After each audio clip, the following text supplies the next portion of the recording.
Today we have Ramón for an interview, who is a data scientist and geophysicist. You spent almost 20 years at the University of Uruguay, then 4 years at the University in Mexico, getting your PhD, where you won the country's best thesis award studying space weather.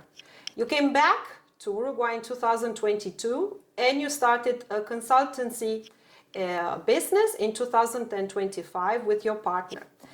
Thank you for being today with us and willing to share your broad view with our audience. Thank you to you to having me.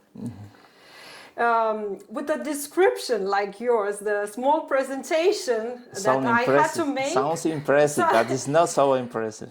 First thing it takes me, why are you still in Uruguay? What Uruguay offers you in 2026? When I moved to Mexico, my PhD was very, my first objective, but the hidden objective was to move abroad, to make a definitive shift to abroad, mostly to Canada, because it was a very perspectives to work and live there. But during my PhD, the world changes suddenly with the pandemics. My family remained here because Your family means your wife and your two children? Yes, my wife and my two children. Was at that time my younger child was 1 year. It's very tough time to move away in these circumstances. But it was a series of issues where I was facing it because I get laid off in the university after 23 years of being professor, being researcher. It was a very tough time in order to get laid off with 48 years in Uruguay, because despite you are overskilled, despite you have worked overeducated, but the main issue with Uruguay is the lack of enough opportunity for your niche, especially like I said in the presentation. My study is a very, very selective niche. Yes. We are very, very few So people. again, what still now today you're in 2026 The in main Uruguay. driver was the pandemics. Personal family issues, because my wife was living here. She was not very convinced after pandemics to move abroad, because Mexico, things became very weird after the pandemics, very difficult. When I returned, I get stuck 1.5 years here in Europe, fortunately, because when the pandemic started, I was in Mexico. My wife was on vacations with me in Mexico. She asked me to follow her with my child, because it's very complicated to travel alone in a place with two small children. I managed to get in the same plane with my child, with my wife. But fortunately, when we just arrived here in Uruguay, pandemics started here, airlines go away, I get stuck 1.5 years. I'm very grateful with the program in Mexico, because UNAM supported us, all the PhD candidates, so much. I can finish my PhD remotely. Yeah. All the field data, fortunately, I pick my field data by mere chance, because I pick at the last minute. I pick my laptop. I travel with only my laptop and my clothes. I wear my clothes, no luggage, no nothing. But I'm also curious. You came back to Uruguay in 2022, like you said, after 4 years in Mexico, right? Yeah. What can you tell us about the costs here? So after you came, was it more expected or was cheaper? How did you felt after living? You lived there in Mexico all the time. So. Yeah, Uruguay it's very expensive in comparison with the rest of the countries of Latin America, but compared to Mexico City, no, Mexico is how are the costs of cheaper living? because it's 1/3 and a half or 1/3 of the dependent of the where of what city you are pretending to live on. But Mexico is cheaper because it's a very big economy. Mm-hmm. One of the weaknesses of the Uruguay that I appreciate so much from the distance was Uruguay have two main issues.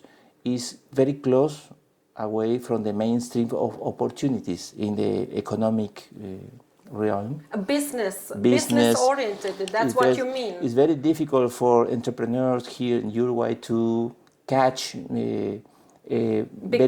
big projects because the distance is a very big issue. Distance, you mean with the other countries? Geographical distance. So you have to focus only on Latin America projects. Despite that, in the digital world, distances, we can think that is not a big problem, but you need in some spheres, you need face-to-face contact. You can do in the academic world. What happened during the pandemic? We had online workshops, online meetings, almost online, everything online. But all people remaining commenting and talking. Online meeting is good, but if you need people, you need to there is connect. Something left in the air. We need the connection between humans, between people. This is where the business consolidates. This is the main issue. Another issue is the size of its economy. Uruguay. It's a small one. It's very small one. It's very successful because managing between two giants like Brazil and Argentina historically was not easy for us. Because you think it's very competitive in your domain or in general? It's very competitive. It's very hard to compete with Argentina and Brazil first, It's right? very hard to compete. And, yes. and in your domain, is it also hard as well? It's the most competitive. It's the most competitive. I have friends. If I am overqualified, I have friends even most overqualified than me. Interesting. And they are laid off, or they are working in another fields of activity, because it's very difficult to keep on track in your own on the competitiveness track. In your track. Yeah, you lived in Montevideo, Mexico City, and Quito, if I understood correctly. In Peru. Lima. Yeah. What can you tell us about the safety in each of those places? No, definitely is something is challenging to live in, especially in Mexico. So from all these places, Peru, where you traveled, I feel quite particular. I have a particular view because I am Latin American. But that's why we are having the interview here. I live my subcontinent with the eyes of a Latin American citizen. I can tell you because all the places are not 100% safe. All the places have their own issues, especially in Uruguay. What is the strength of Uruguay? Because it's a small place, it's a very European country. It's safety in the sense that if you can move, for example, to your house in the interior, in the inland of Uruguay, in the province, in the provinces or in the small towns in the interior, we are not. You don't have to think what road to take. In Mexico, this is mandatory. You have to think you have to plan. Okay. By anticipate the planning, because things can change suddenly in a minute, around a minute, because the criminality is more professionalized than here. This is a strength from Uruguay. There is a big issue now. You can see in the news today, but things takes time to arrive into Uruguay, fortunately. It takes, it's lower. It's lower. In The these matters, fortunately. Yeah. What can you tell us about how it's like to run a consultancy business in Uruguay? What's the hardest part? Shortly, to make clients. My consultancy I put my consultancy in U.S. for You registered it in to get US? access to the North American market. This is not what, because Uruguay doesn't have very banking facilities. No, because to get more access, a broader access to the global world. But here in Uruguay, because of the small sizes of its economy, is very a little bit challenging, especially in our niche, because we don't have big mining companies, big petroleum industry. We import all these goods from the outside. From Brazil. From Brazil, from Venezuela, petroleum, or consume petrol from Venezuela, from Emirates. Yeah. But this is not impossible. When you start an entrepreneurship, you have to get a little hope in what you're doing to get confident. Is it important, actually, as you say about this, is it adding to know Spanish or in English as well? Is it good to know both languages or only Spanish? No, it's mandatory to have I think that as most languages you can speak, it's better. It's better. Can you say something about the expectations one should have about working here in Uruguay? I think so. Somebody from outside looking at us is like, I would like to work in Uruguay. What expectations that person should have? I can share my vision about 23 years of being public servant, because I work in my alma mater university 23 years. It's nice. You had access to public health, a lot of services, a lot of benefits that in the rest of Latin America it will be very challenging to obtain. But I would like to make a small parenthesis. In order to work in the public sector here in Uruguay, it's a regulation that first you have to obtain the citizenship. Not any foreigner can work in the public sector, and then after you get the citizenship. This is another strength for you, for people who came into Uruguay from. If you obtain the citizenship, it's not difficult to earn a public position. Once you have the citizenship letter, you have the full rights. You will need some time still. You can't access directly after a few years, according to the law. In my outside view, for the foreigners arriving from Uruguay, this is happening, especially after pandemics. A lot of foreigners. You could feel it in your business too, or in general. In general, is this country have two pretty good things. Is eager to capture people from abroad to live here, because the government have very friendly policies to favor the immigration from former nationals, people who immigrate in the first wave of immigration, the 50s, 60s, 70s, that they are retiring in Sweden, in Europe, or US or Canada, and trying to return to live here. They're retiring years. Yeah, they are retiring people. Also, for the foreigners who wanted to live here, because young couples or singles, digital nomads, entrepreneurs, investors. It's a very friendly country. In comparison, I was very in touch in Mexico or in Peru with people who came to those countries from abroad. It was very very challenging paperwork in order to get the national identity document or resident card, or it was complicated. I faced these problems in Mexico.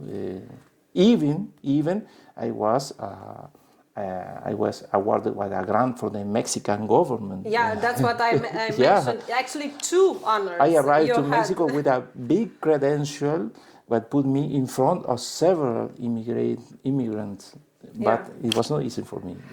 About actually regarding Mexico, going back, I'm just curious regarding the about banking. What can you tell us about the banking system in Uruguay, and what is different with the one in Mexico? As you used in you stayed in Mexico, so you had to use it, right? The main difference here is what in North America, the level of integration between Canada, Mexico, and US, the banking level is very, very strong. If you move from one country to another, even in the cell phone, or even you can pass you can use the same banking account transparently. You have no experience issues. Here is not the same. Because the Mercosur, to explain a little for the people that they don't know, is the economic alliance between Brazil, Argentina, Paraguay, and Uruguay, with 2 more associated countries, was Bolivia and Chile. But Mercosur was left in the middle of nowhere because it's an incomplete integration process. What happened with that? For example, if I travel to Brazil, last year I made a trip to Rio de Janeiro. Instantly, my banking account, I have to think what card I have to use there. I cannot use my national cards to pay goods or services because the banking integration is incomplete. It's not, you can't use it abroad, that means either Argentina or Brazil. Some cards we use in the everyday things, everyday tasks to pay goods, services, or everywhere are not valid in the Brazilian system. The same thing occurs in Argentina, or even in Chile, because the process was made so quickly and that it wasn't integrated. The integration never finished. Never finished. For a young person in Uruguay, thinking about that is living in Uruguay, both foreigner and Uruguayan, thinking about whether to study here or abroad, what would you advise in 2026? As you mentioned earlier, there are also foreigners, young ones that they come with the family and they start here, but they are thinking what to do. It's strongly dependent of what is your project of life in Uruguay. It's a very interesting question because my advice for the foreigners that if you have the economic issue solved, Uruguay is a very nice place to live, to grow up children, because you have a universal health system. It's a very important thing for when people have to move with their families there. We have almost accessible educational system. In Uruguay, we don't have to pay fees for access to the university or mid school or basic school. To the public institutions. The public institutions provide talking about, which is very broad, which is most of the education. Most of the education is very accessible to foreigners. Because it's public. The health system is very accessible. Yeah, about schooling that you mentioned. What can you tell us about schooling in Uruguay? How the system works and what you have to figure it out as a parent? Yeah, as a parent, I live a shift in the schooling system in Uruguay. When I was a child, was mostly entirely public system. Was very few private colleges or private schools. Even say here in because you are living in the Uruguay as a whole. But for example, private universities started here after the 90s. Because the only private university was not officially recognized until 1997 was the Catholic University in Uruguay, because Uruguay is a non-religious country. The private system, most those linked with the religions, was not very, I don't know is the correct word, welcomed, but was a strong resistance from the government to allow access or recognize the diplomas, the titulations, or even what's called the global recognizing of the titles in the region. But it's a good thing. Has raising kids here changed how you see Uruguay? Is made it more home or more foreign? Now, as you say, in the start there were few. Now they have increased. It became more foreign-minded, external. You think it has been influenced? Also, you can see probably in your kids, they go to school probably. Because it turned more foreign-based. Foreign mindset. Foreign mindset, because and in the educational level, very educational programs was reshaped to fit in the mainstream ideas or mainstream paradigms in the global sphere. Of course, this is a big discussion here, especially at the parent level. Exactly. If is good as a good thing or as a bad thing. We will see that in time. It depends of the standards. It depends. I cannot compare this is my personal opinion. I cannot compare the standard what was educated in the 70s, at the end of the 80s, that is now, because the times changed. But it's another focus now. Yeah, the focus shifted to accommodate to the new realities. But the education is a living thing. It's a ever-changing thing. If a family with kids is watching this video, thinking about moving to Uruguay, what would you want them to know? You have to know, first of all, you have to know where to live, because in Uruguay it's not the same to live in the southern coast, because the level of the cost of the living is strongly dependent where you can live. For example, in the north is cheaper because the proximity to the border with Brazil makes the cost of living to drop sharply in comparison with this in the south. But on the other hand, in the southern part of Uruguay is nicer, because we have an access through the more internationalized schools, are mostly located in the southern part of the country. You have an access for a lot of services which are not so easy to obtain in the northern part, because northern part is most a rural place. If you want to live in the open field, it's amazing. They are very fine, very beautiful landscape, because there is a sensation of loneliness. They are alone. Because it's a lot of space. The northern part of our country is very few inhabited. Very little inhabited. Most of it is half of the population is also living in Montevideo. Yeah. To mention that.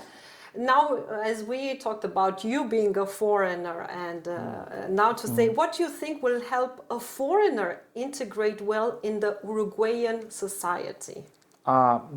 This is a good thing, a very interesting question, because I perceive that Uruguay, because I have foreigner friends, they was Even very more. easy to, because we are very eager to make the foreigner comfortable here. I don't find for example in Chile there is a strong hostility against the foreigners. Only if you can, but if you come from the US or Canada, the relationship goes more. It's more tense. But if you are Latin American, move to Chile, I will face a lot of difficulties. Interesting. Because this is a government policy against strong immigration, especially after the Cuban movement or Venezuelan movements. But what do you think would Uruguay, help here to help in the Uruguayan society? Try to feel part of the rest of Uruguay. You want, I mean, you have to come open to be integrated. Then you will be integrated. I think absorbed. that Uruguayan people try to help the foreigners to get more integrated to our society. I can. You feel and you see that. I feel it. Super. Now we have a lightning round, like very short answers. 3 words to describe Uruguay. Peaceful, friendship. And the third? The third is, I have several words, but the third, I think the most warm. Warm. Because people, I tend to be very, very warm with the foreigner to take care of. You can see in the street also foreigners, they are missed something, they don't want to. They don't have how to reach some address. People try to help them, guide them. Yeah, to guide them. Yeah. Best local food from your best local food. Asado. Asado. That means grill, meat on the grill. On the grill, with good fire, not by charcoal. No. What are the 3 things you enjoy most about living in Uruguay? 3. 3.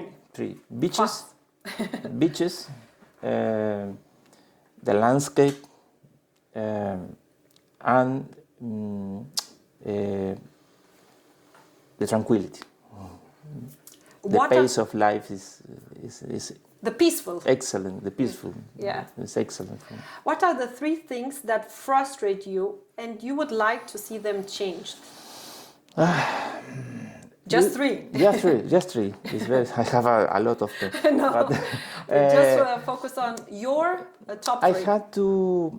We saw that one of these things yesterday in the football in the FIFA World Cup. We tend to be low-profile people, to feel underrated. Uruguayan people have an issue with that. If you are at the top of the hill, take a shot on your foot to get at the bottom. There is I think that there's an issue to underestimate us. And underrate, of course. Yeah. You think you're. I have a little of this. I try to underestimate me. Most friends, but look, we are doing very impressive thing, but you talk about that it was a trivial issue. Forget to mention it. It's happening in the job interviews. We are very difficult to. A difference with for most U.S. people that to try to show show off.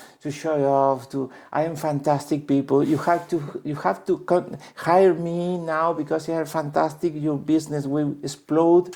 No, Uruguayan people try to don't show so much. Yeah. And so first underestimate. The second, we are a pretty great people. We had to more to try to give more color or our life. We are a pretty grey society, a pretty melancholic society. Uruguayan knows only 2 velocities: slow and very slow. To try to a bit faster, move fast to shake this. And the third one? The third one. I think that is the bureaucracy. The bureaucracy. It's very bureaucratic. Uruguay, from the Uruguayans at the business level is complicated. It's only the business when you said government, but is it because only the government, or also because the people and the government the relationship with the people with the government is bureaucratic? It's very complicated. It's a hate and love relationship. Because it's almost like a family. I love, for example, to have several digital services. I cannot move from my house to pay the light bill, but I don't love to go to work ministry to deal with my social security quotation, for example. I had to deal with this very heavy bureaucracy. We have some niches of strong bureaucracy still. The digitalization of the Uruguayan government is still in process. Yeah. No? It's work in progress. It's very complicated in Uruguay to move people to do something.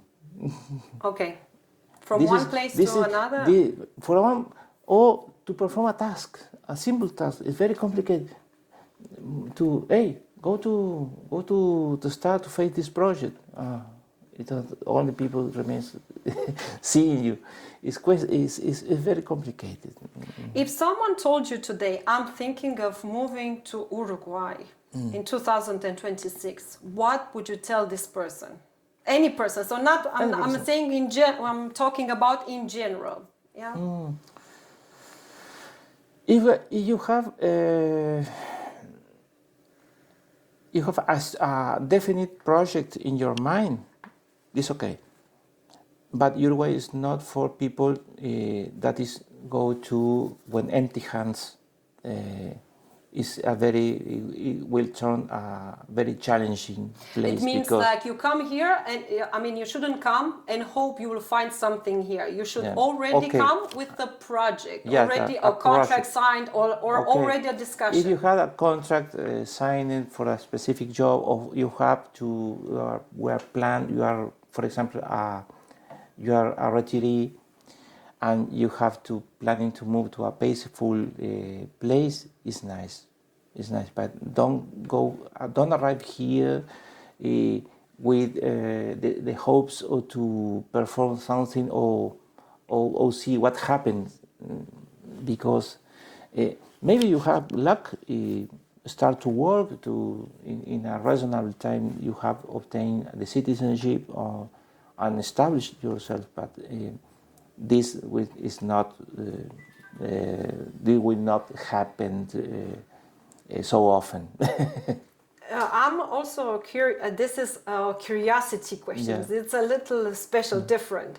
On May 10th, 2024, the strongest geomagnetic storm in more than 20 years hit Earth. Auroras appeared in Uruguay. Yeah. Most people saw the photos. Could a storm like that actually take Uruguay's grid down? And how worried should be a viewer of this video?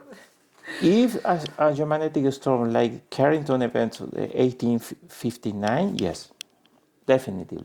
So can take the grid down. Yeah, because we are living, our electrical system is integrated with Argentina and Brazil. We are neighborhood of those electrical systems. Are we connected all three together? Live connections, several of them.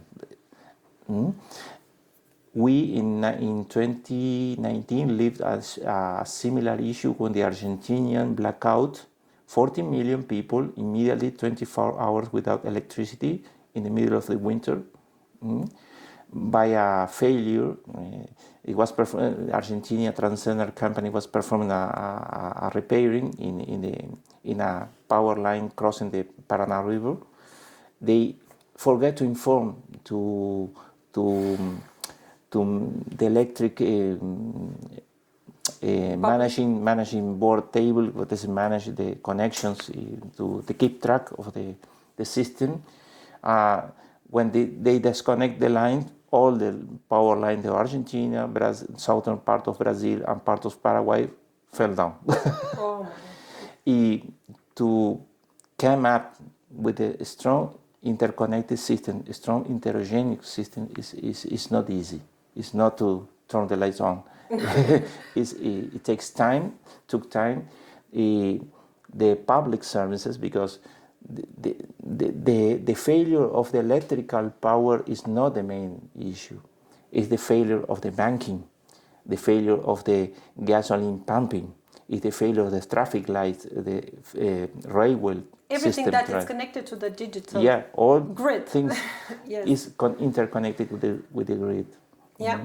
Thank you very much, Ramón, for your time and presenting your perspective and also your experience of life, which is very interesting. And I hope someone out there will take notes and will look with different eyes at Uruguay. And it's up to them to come to see if they like it or not, Uruguay. But thank you again. Thank you to you.